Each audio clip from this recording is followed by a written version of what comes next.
Que bom que você está com a gente na Boa Vontade TV. Começa agora o Assunto é Jesus, para levar até a sua casa, ao seu espaço de trabalho, até onde você estiver, as lições do Educador Celeste, que sempre falam com uma praticidade muito positiva sobre os temas do nosso dia a dia. E hoje nós vamos conversar juntos sobre o combate à ganância e ao egoísmo, aprendendo com Jesus o quão são prejudiciais esses comportamentos que estão presentes, infelizmente, ainda em traços de comportamento de todos nós. Não adianta apontar o dedo, eu conheço um que é mais ganancioso do que eu, conheço outro que é egoísta. Vamos observar em nossas ações diárias onde esses dois pontos estão presentes e de que forma podem ser vencidos.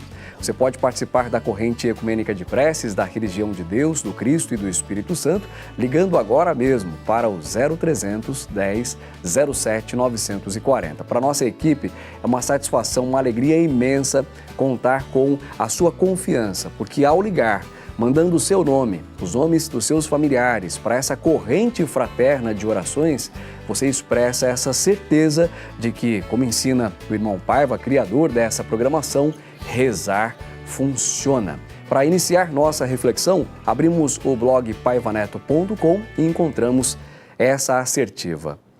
O destino de cada criatura humana que quer o esclarecimento das coisas espirituais é mais rico que todas as fortunas da terra, que são passageiras.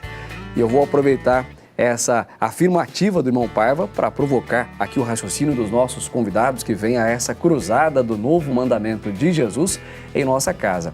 Irmã Gildete Brito, seja muito bem-vinda, Deus está presente. Viva Jesus em nossos corações para sempre. Irmã Gildete, e hoje nós vamos aprender muito sobre o que é riqueza espiritual nesse programa, é como colocá-la em prática, inclusive no nosso dia a dia, porque às vezes a gente pensa que é só para o nosso momento de devoção essa riqueza, né?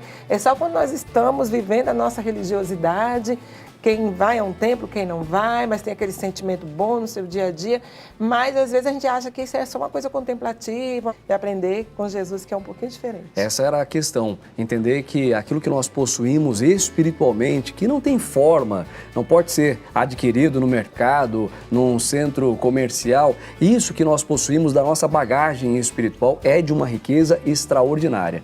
O Carlos Eduardo também vem para participar do nosso encontro de hoje, cristão do Novo Mandamento de Jesus. Muito obrigado pela presença, Carlos. Deus está presente. Viva Jesus em nossos corações para sempre. Eu que agradeço, tenho a oportunidade, e quando a gente vem aqui, a gente também tem a oportunidade de refletir sobre os nossos próprios atos, né? Como você falou no início do programa, ninguém pode apontar o erro de ninguém, porque todo mundo está em aprendizado, e só Jesus, que é o Senhor da paz, que é o Senhor que traz a liberdade espiritual para todos nós, pode nos mostrar o caminho para ir vencendo pouco a pouco a ganância e o egoísmo dentro de nós mesmos. E é isso que Ele quer. Leonardo Matiuso, seja bem-vindo também. Nosso Divino Mestre deseja que todos sejamos prósperos, ricos. Ele anuncia, por exemplo, que ao seguirmos seus ensinamentos, teremos a alegria completa e os nossos frutos serão duradouros. Deus está presente. Viva Jesus em nossos corações para sempre. É uma alegria estar aqui e é verdade, né? O Jesus, o Divino Mestre, ele nos potencializa, ele tira o melhor de nós mesmos, né? E quer que nós tenhamos isso em grande quantidade, né? Em grande quantidade de amor, de solidariedade, de paz, né? De harmonia com o nosso próximo, de entendimento.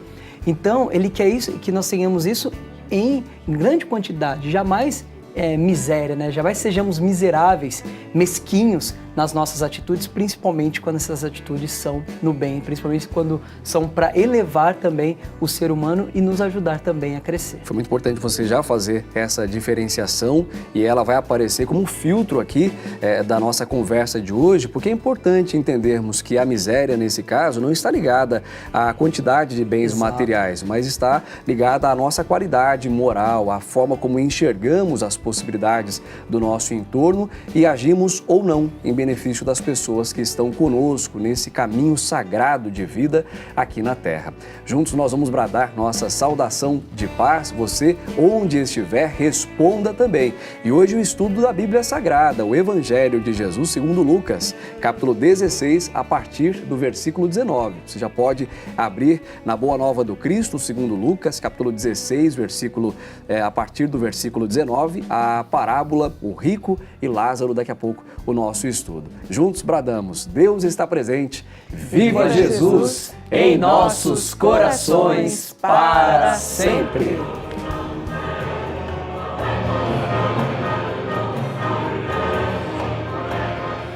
Quando o assunto é Jesus, estamos sempre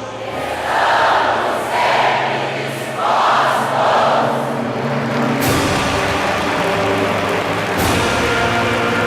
Então estamos sempre dispostos.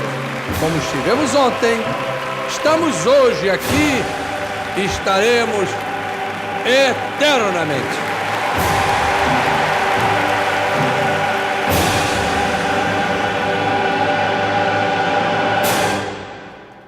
Quando o assunto é Jesus, estamos sempre dispostos. E a nossa disposição no bem surge no Cristo, se fortalece com Ele e ganha sentido em suas palavras, em seus gestos, em suas lições sagradas. Abrimos seu Evangelho segundo Lucas, capítulo 16, a partir do versículo 19. Hoje em Espírito e Verdade, à luz do novo mandamento do Cristo, que nos deixou essa ordem suprema. Amai-vos como eu vos amei, somente assim podereis ser reconhecidos como meus discípulos.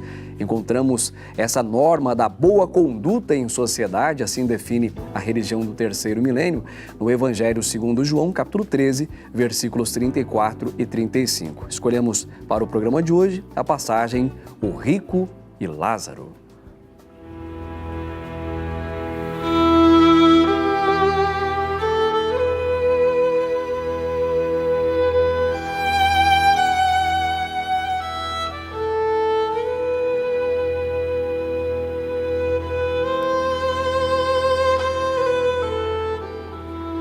Prosseguia Jesus, o educador celeste, ensinando.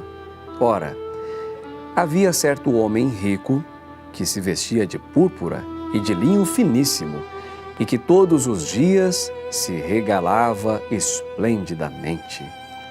Havia também certo mendigo, chamado Lázaro, coberto de chagas, que jazia à porta daquele e desejava alimentar-se das migalhas que caíam da mesa do rico.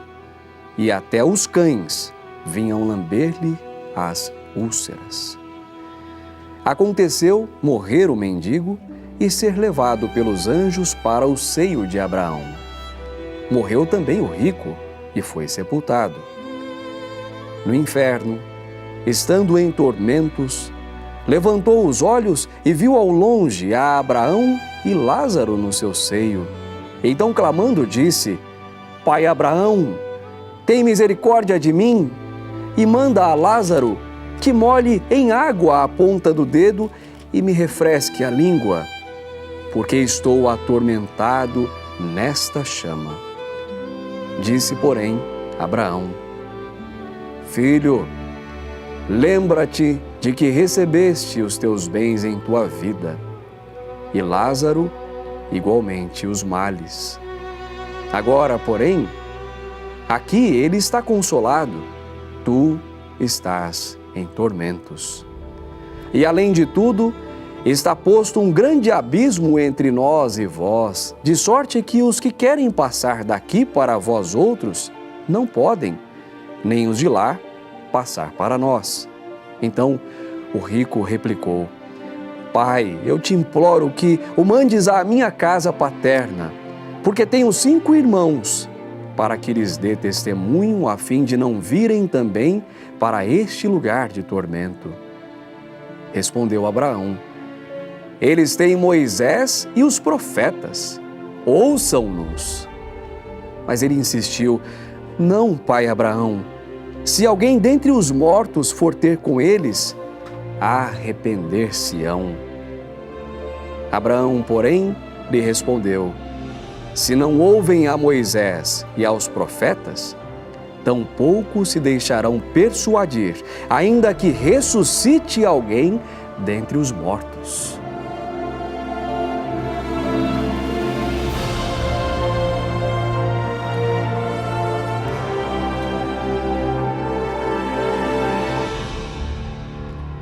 Evangelho de Jesus segundo Lucas, capítulo 16, versículos de 19 a 31.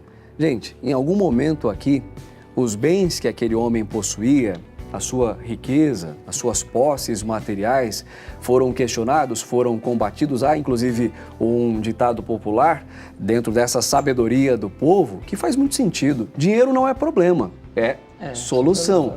Ele foi combatido por ter posses, por ter riquezas? Não, de maneira nenhuma. Por exemplo, a gente pode pensar que ele recebeu naquela vida a oportunidade de ter bens, pode ter nascido numa família rica ou trabalhado para isso. Só que a passagem, na verdade, demonstra uma pessoa que estava completamente alienada ao sofrimento alheio. Indiferente, né? Indiferente, porque o evangelista fez questão de registrar que o que Jesus contou, que aquele mendigo, Lázaro, estava na frente da casa, à porta da casa. E tem muito a ver com o que o irmão Paiva nos traz de ensinamento aqui na revista Jesus Está Chegando, na edição especial, número 125, de junho de 2016. Na página 60, o autor nos esclarece. Que, aliás, é um material muito rico, né, Carlos? Sim. De compreensão dessa tese vanguardeira da religião divina para quem deseja transformar a sua vida em algo realmente produtivo, não só olhando para si mesmo, para si mesma, precisa estudar a caridade completa, a caridade espiritual e caridade material. Com certeza. Um exemplo a gente vai ler agora, na página 60. Ensina o irmão Paiva. Admoestava Santo Ambrósio, mentor de Santo Agostinho, abrir aspas. Se possuis grandes riquezas e o teu irmão passa fome, és ladrão. E se o necessitado morre, és homicida, fechar aspas. Volta o irmão Paiva. O famoso bispo de Milão referia-se ao dever de sanar-se a carência material dos desamparados. Mas criminoso ainda pior é aquele que, tendo o saber da verdade divina à luz do novo mandamento do Cristo, lei de solidariedade universal, as palavras de Jesus, né? Amai-vos como eu vos amei, volta o irmão Paiva. Não partilha com os semelhantes o alimento transubstancial, caridade espiritual, que possui, ou seja, o conhecimento das leis universais, e o seu mecanismo, sendo a maior delas o amor. E então nós vemos, né, que quando nós nos dispomos a nos levantar para ajudar as pessoas materialmente, já é uma grande vitória para a sociedade em geral. Porque o compartilhamento não é assim, eu deixar de ter completamente para o outro ter. Não, se eu estou em condições, eu vou ajudar, vou me levantar para ajudar. E o interessante é que a tese da caridade completa, ela nos ensina a ir além até das questões materiais. É o compartilhamento de alma, o compartilhamento dos valores da alma para levantar alguém que está caído moralmente ou caído ferido nos seus sentimentos, por exemplo. Exato. E a gente percebe que nessa passagem de hoje, por exemplo, a indiferença desse homem, né? Mesmo tendo ali aquela pessoa de frente, numa convivência diária, né? Mesmo assim, essa pessoa aprisionada ali pelos bens que possuía, pela sua posição que estava naquele momento, foi indiferente à dor daquela pessoa. E Lázaro nasceu com aquela missão ali de passar por aquelas situações, todos aqueles males todos, cumpriu, porque ele não, em nenhum momento ele se revoltou contra aquela situação, e a oportunidade daquele outro irmão que estava ali com ele, naquela convivência social, era de estender a mão para ele mesmo. Então, o egoísmo fez com que a pessoa, né, ficasse indiferente à dor do outro. E uma coisa que me chamou a atenção é que até os cães, falam na passagem que vinham lamber a chaga, quer dizer, até um animal que não tem assim, o senso da razão, né, percebia a necessidade de socorrer. E às vezes a gente é tão indiferente à sorte do nosso irmão que a gente não percebe o sofrimento do outro e a gente passa como se aquilo fosse uma coisa mais normal do mundo, né? É um exemplo simples, irmã Judete, mas tem muito sentido. Os animais, e principalmente aqueles que têm um convívio doméstico, por exemplo, eles não são tomados em momento nenhum pela ganância, porque eles se comportam sempre por doação, para amparar, para estarem próximos, para promoverem esse ambiente mais amigo, mais fraterno entre todos os componentes do lar. E é interessante, assim, era de costume na época que pessoas, né, que tinham muito dinheiro, eram abastadas, dessem banquetes e faziam isso em suas mesas, nos pátios de suas casas, que geralmente eram lugares grandes. Sim. E que recebiam a todos, né, ali que estavam naquela região. E o que a gente percebe nisso é que, possivelmente, pelo que nos descreve a passagem, Lázaro estava ali, muitas vezes, ao pé da mesa, mas não tinha nem as migalhas, né? Então, nesse momento, é uma questão que a gente para pensar e trazendo para o nosso dia a dia é aquilo, né? A gente não vai dar tudo que a gente possui para alguém. Mas será que eu preciso possuir tanto assim para que ao ponto de uma outra pessoa não ter nada, ainda mais alguém que está ao meu lado? Como eu sei que eu estou fugindo, estou ultrapassando a fronteira, desejando ter aquilo que não me pertence, aquilo que está com o outro, querendo realmente mais do que eu preciso ter nessa vida? Olha, eu acho muito interessante. O irmão Pablo sempre fala que nosso referencial é Jesus, porque realmente não temos outro maior do que o Cristo de Deus, que compartilhou o seu conhecimento espiritual o tempo inteiro, a sua riqueza com os discípulos, com os apóstolos, né? E ele, inclusive, compartilhou isso de tal forma que os apóstolos, quando saíam em missão, que no livro A Missão de 70 e O Lobo Invisível, o lançamento mais recente do escritor Paiva Neto, nos fala disso. Esse os apóstolos saíam e faziam curavam, né? Pessoas faziam milagres, como a gente chama hoje aqui na Terra, milagres, porque eles aprenderam com Jesus, Jesus compartilhou essa riqueza espiritual com eles. E quando Jesus lava os pés dos discípulos, olha, Jesus não se contentou só em compartilhar. Ele mostrou que não é porque a gente adquiriu esse conhecimento, essa riqueza espiritual, que a gente vai se tornar esnobe, que a gente vai se tornar egoísta, ganancioso. Nós precisamos servir toda a riqueza que nós temos na nossa vida, do conhecimento espiritual, para servir ao nosso semelhante, né? Então, Jesus mostrou isso na prática. Jesus, como sendo mestre daquela equipe, daquele grupo de apóstolos, que somos todos nós hoje em dia, que temos essa oportunidade de expandir o bem, essa mensagem do Cristo de Deus, ele lavou os pés dos discípulos, mostrando que a grandeza da pessoa não está nas coisas que ela possui, mas nos gestos, nas suas atitudes diárias, como você trata o seu semelhante, né? Jesus mostrou isso na prática. Jesus é incrível, né? É uma lembrança comovente, porque o Cristo, vendo aquela equipe de trabalho reunida dentro de uma casa, ele ajoelha-se e vai lavando os pés aos seus discípulos um a um, num gesto de extrema humildade. E olha, o irmão Paiva chama a nossa atenção para isso, que naquela época os pés não tinham o mesmo cuidado de hoje, porque as pessoas caminhavam, né, longas distâncias, na maioria das vezes descalças, então imaginem a qualidade daqueles pés. Mas isso nunca foi impedimento ao Cristo, não era para isso que ele olhava, e a sua lição de humildade foi eternizada. Jesus ensina, né, nesse momento, né, que o maior é aquele que serve.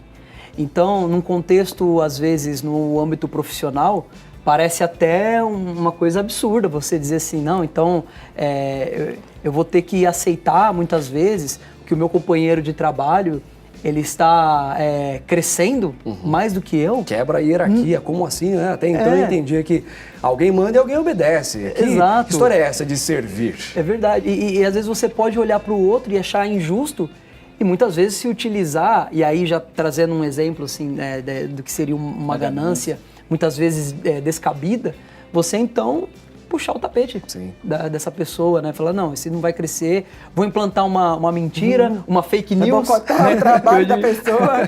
Vou implantar uma fake news ali sobre aquela pessoa e vou logo cortar as asinhas, né? Como se diz comumente assim. Então, isso é um exemplo de ganância. Então, você, pensando em crescer, você faz com que aquela pessoa não cresça, né?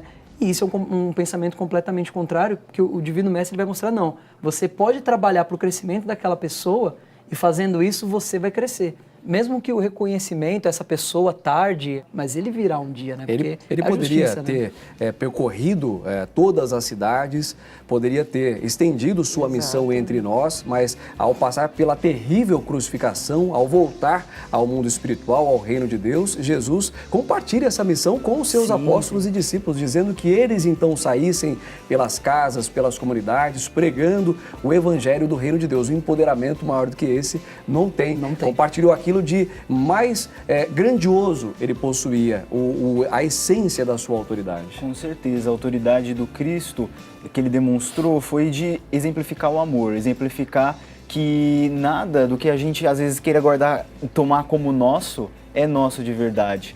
O que a gente tem, na verdade, são as nossas obras, é o que a gente faz, é o que fica na nossa consciência e é o que realmente a gente vai levar para o mundo espiritual. A gente tem que pensar nisso também, nessas questões, né? Que nós somos espíritos eternos, que além dessa passagem importante, dessa experiência que nós vemos aqui na Terra, na vida material, temos a oportunidade de estarmos com a nossa família, de estarmos em contato com várias pessoas, nós um dia teremos que ir para um outro lado. E esse outro lado é onde a vida pulsa com mais força ainda e onde a nossa consciência vai estar cada vez mais aberta para nós entendermos aquilo que nós precisamos melhorar para outras e outras existências. Esse é o ciclo da evolução. Muito legal a sua lembrança, Carlos. E há inclusive um versículo bíblico, Leonardo, em que o Cristo fala da nossa responsabilidade no bom uso dos recursos para não voltarmos ao mundo espiritual numa espécie de nudez e para não sermos pegos de surpresa em sua volta, porque ele afirmou que voltará como vem o ladrão, ou seja,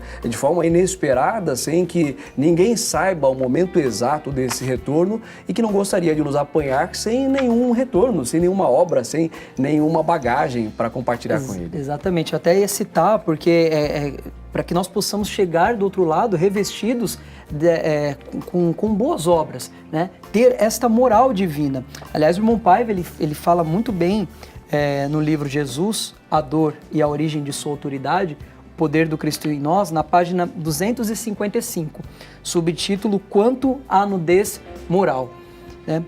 E ele escreve: a existência espiritual é uma realidade.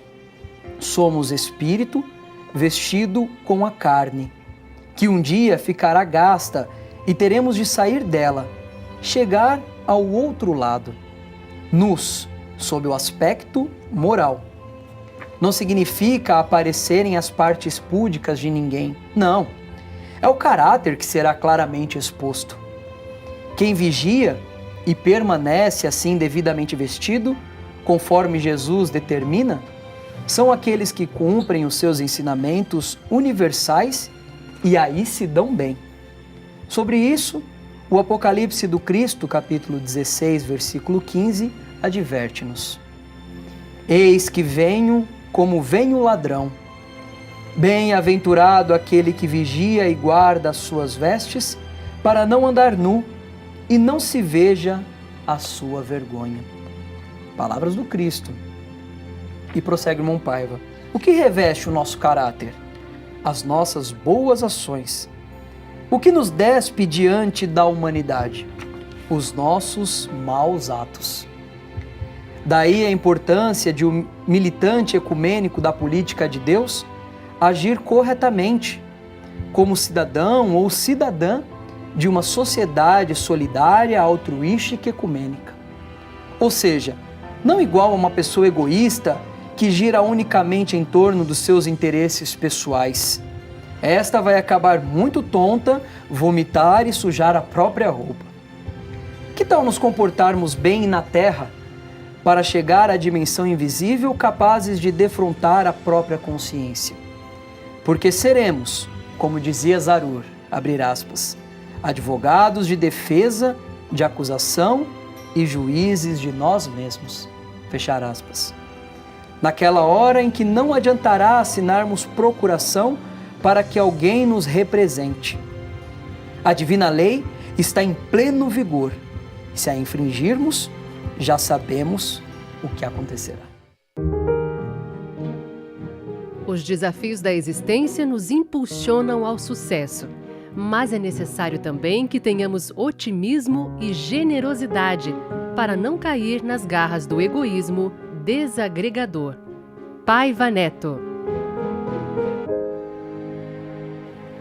É nessa direção que nós queremos caminhar. Você acompanhou esse pensamento do irmão Paiva, narrado pela jovem legionária da Boa Vontade, Juliana Bortolin. E nós prometemos falar nesse retorno, já que o debate hoje, muito bom, né? Conversar sobre isso. Nós nos encontramos aqui sempre na Boa Vontade TV, sobre a ganância e o egoísmo. Prometemos falar sobre essa condição sobre a qual muitas pessoas estão, não porque querem simplesmente passar por grandes provas, por grandes sofrimentos. Nascem aqui na Terra em condições com acesso a bens, a recursos materiais, já integram famílias que têm uma condição, digamos, social melhor, mais equilibrada. E a religião do terceiro milênio nos ensina, por isso nós vamos ao livro A Missão dos 70 e o Lobo Invisível, na página 151, que há nessa condição já um grande desafio que precisa ser observado com mais atenção. Irmão Paiva, na página 151, escreve: enganados pela soberba. E percebam bem, né? A nossa conversa de hoje caminhou nesse sentido. O problema não está no que se tem, mas na forma como o recurso é empreendido, a que esse recurso é destinado. Então ele escreve: em meu livro As Profecias Sem Mistério, de 1998, no capítulo Apocalipse e Fim do Mundo, escrevi que ninguém realmente tem poder na Terra, mas sim instantes de poder, dos quais prestará um dia, nesta ou na outra vida, severas contas a um tribunal incorruptível. Pobres dos transitórios poderosos deste mundo, quando fazem mau uso de sua força, acreditando que nada jamais os atingirá. São os enganados por sua própria soberba. Os, entre aspas, lobos invisíveis, valem-se deles como bonecos, os quais lançarão fora na primeira oportunidade, nesta ou em outra dimensão. E o presidente pregador da religião divina continua: só ambiciona o poder sem intenções superiores e sim com interesses escusos quem desconhece a sua origem espiritual e as consequências de sua ganância desbragada. Portanto, perigosa para si próprio ou para si própria. Zarur costumava dizer que entre as muitas provações do espírito reencarnado, 3 são consideradas as mais desafiadoras. E aqui vem esse alerta da religião do terceiro milênio. Quais são essas questões mais desafiadoras para a encarnação de um espírito na Terra? A beleza, o dinheiro e o poder. Irmão Paiva conclui esse subtítulo: ao insubornável Tribunal Celeste, todos prestaremos contas. É importante observar que se há acesso, se há condições melhores de vida em termos materiais, existe nesse contexto por si mesmo um grande desafio. Sim. Mas não tormentoso, não é sofrimento o ter, mas o saber compartilhar, o saber destinar, não fechar os olhos para a realidade alheia. E eu gostaria até, licença, Leonardo, de falar exatamente sobre isso, porque Deus não é contra a riqueza, senão Ele não teria criado um planeta, como é o nosso planeta Terra, com tantos recursos naturais riquíssimos, né? Pedras preciosas, ouro, um petróleo, uma terra fértil que produz, né, alimentos para bilhões de pessoas nesse planeta. Então, o que a gente percebe, por que se tem um planeta tão rico? Ele criou a humanidade que vive nesse planeta, criou todas as condições de vida para essas pessoas. E por que ainda tem milhões, milhares e milhões de pessoas passando fome? Sim. Milhares de pessoas abandonadas nas suas enfermidades, sem recursos para serem socorridas, sem medicação. Tendo de abandonar suas pátrias, porque são vítimas da violência, vítimas da violência, da guerra, da insensatez humana. Por quê? Exatamente porque as pessoas que estão à frente desses recursos, à frente dessas instâncias, se mantêm, como o meu pai fala, que enganadas pela soberba, né? Mantém essas pessoas vivendo nessa situação porque estão com essa ganância exacerbada, aprisionados a esse sentimento de ganância. Com esses instantes de poder. Com esses instantes de poder que passarão, como passou a vida do rico, como passou a vida de Lázaro aqui, a nossa também passará e esse momento também da nossa vida passará. É interessante como o irmão Paiva nos faz ver que muitas vezes a gente também atribui isso aos administradores de bens, governantes no alto escalão, né? Mas muitas vezes nós, em sociedade, na vida corriqueira, também temos atitudes gananciosas ou atitudes indiferentes àqueles que precisam da nossa ajuda, porque a gente tem a condição de ajudar naquele momento, seja como for, né? Então é isso que Jesus vem mostrar. Ele não quer que a gente fique parado no mesmo lugar ou que se mostre como pessoas santas. Santidade é operação, é trabalho, é ajudar o próximo. Isso nos torna mais belos, isso nos torna mais felizes, isso nos torna mais prósperos, afortunados de verdade, né? A fortuna que procede do compartilhamento. É não fazer mau uso da nossa força, como o autor dessa obra, A Missão dos 70 e o Lobo Invisível, chama a atenção. Leonardo, você fica inscrito para falar no próximo programa. Obrigado pela presença, irmã Judete, Leonardo, Carlos, a você também. O nosso muito obrigado pela companhia aqui na Boa Vontade TV e que parte daquilo que nós conversamos hoje, porque aqui abrimos o nosso coração, compartilhamos também as nossas experiências de vida, que sirva nas suas reflexões diárias. Você é sempre muito bem-vinda, é sempre muito bem-vindo nesse encontro diário aqui na Comunicação 100% Jesus. Juntos nós bradamos nossa saudação legionária que nos conecta ao Supremo Criador. Nós queremos estar com Ele, ser abraçados por Ele. A melhor forma disso é amparar suas criaturas, como aprendemos na religião divina. Deus está presente. Viva Jesus em nossos corações para sempre.